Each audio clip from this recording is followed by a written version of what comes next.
Hello, Mr. D'Souza. I'm a op-ed writer for the school paper, and full disclosure, I wrote an article saying that I think you're a hack.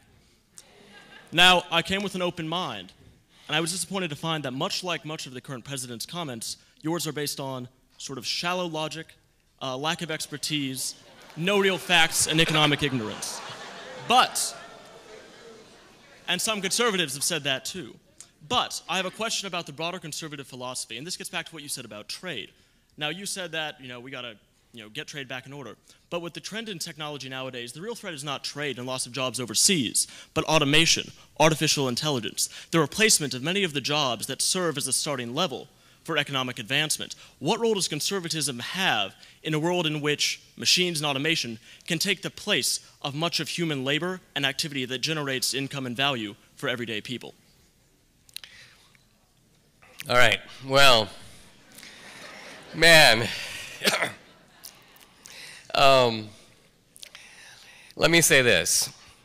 If it is the case that in what I said tonight, and I put some fairly incendiary material on the table, if I had said something that was even arguably wrong, factually wrong, about the Democratic Party or about fascism or about Trump, it would be very easy for someone to point it out.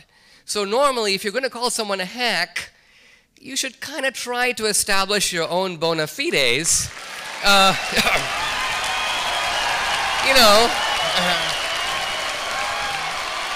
It's okay.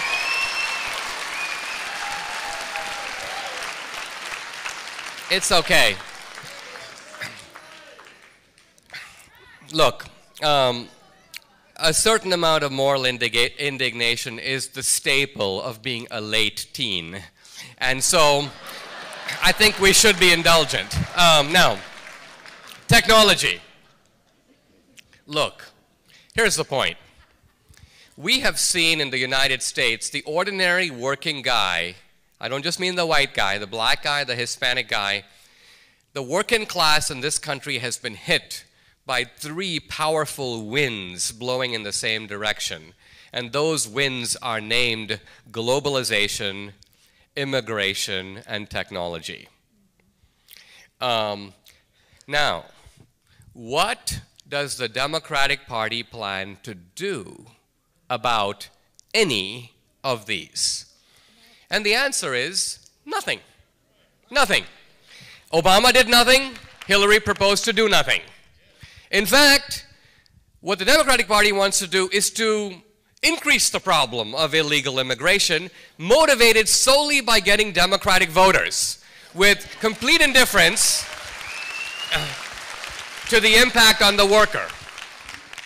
Now, Trump has never spoken one word against technology. The technology boom in the United States is the product of Reagan-era policies of privatization, deregulation, the unleashing of the entrepreneur.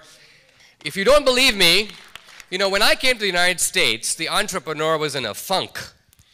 The guy who was riding high on the hog was the federal worker. Why? Because a generation ago, a moronic John F. Kennedy said, if you're young, if you're idealistic, do what? Join the Peace Corps. Become a public servant. An oxymoron, if I ever heard one. And so the bureaucrat was made the embodiment of American idealism. Reagan challenged that. Reagan goes, it's not the bureaucrat just sits at his desk. Reagan told a story of a guy at the Bureau of Indian Affairs who was sobbing at his desk. And a man came up to him and said, what's up? He goes, my Indian died. And this was the Reaganite celebration of the entrepreneur.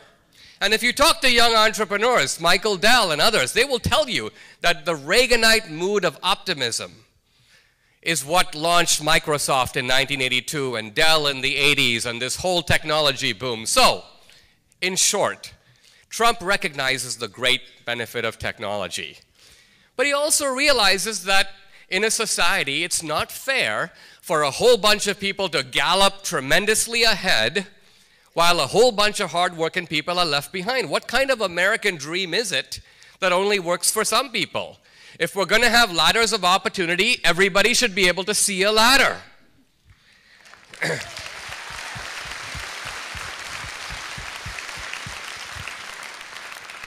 This is the new republicanism that Trump represents. Ordinary Republicans don't even think about working people. They don't even talk like this. They talk about things like trade instead of talking about things like workers and jobs and incomes and looking after your family. So this kind of down-to-earthedness of Trump, I think, is part of the secret of his political success.